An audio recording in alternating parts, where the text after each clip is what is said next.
Bonjour, vous avez tous au moins quelques notions sur certains des discours suivants, apologue, parabole, fable, prosopopée. Faisons le point à présent. Il faut savoir que les figures d'analogie portent sur un point précis du propos. Les discours allégoriques, eux, portent sur un passage délimité, parfois l'entièreté du passage, et ce sont aussi des genres littéraires. Autrement dit, apologue, fable, parabole sont aussi bien catalogués parmi les genres littéraires que parmi les arguments rhétoriques qui servent à convaincre.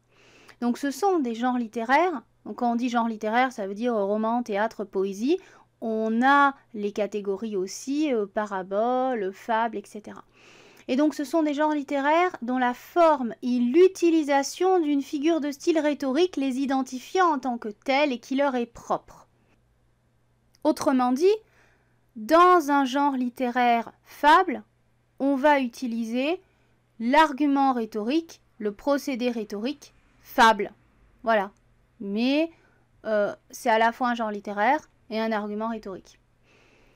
Pour commencer, l'apologue.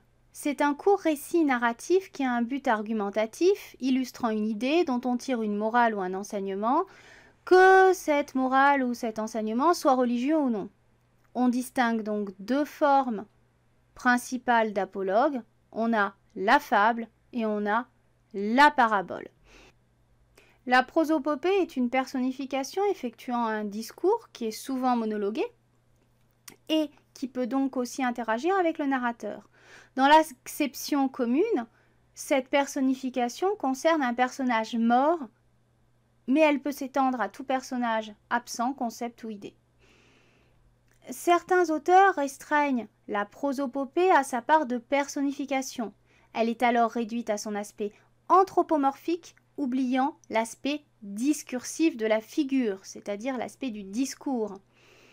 On trouve parfois le terme sermocination, qui est une catégorie de prosopopée pour le fait de donner la parole à une personne ou une personnification absente. Si elle était là, elle vous dirait que, par exemple.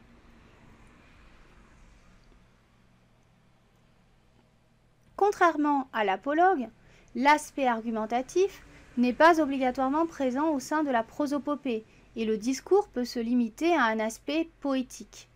Les devinettes, utilisant même implicitement la question « qui suis-je » sont un genre littéraire adepte de la prosopopée. C'est l'objet de la réponse lui-même qui pose la question « Qui suis-je ? Est-ce que je suis un animal ? Oui, non. Est-ce que j'ai quatre pattes ? Oui, non. » Vous connaissez ce jeu.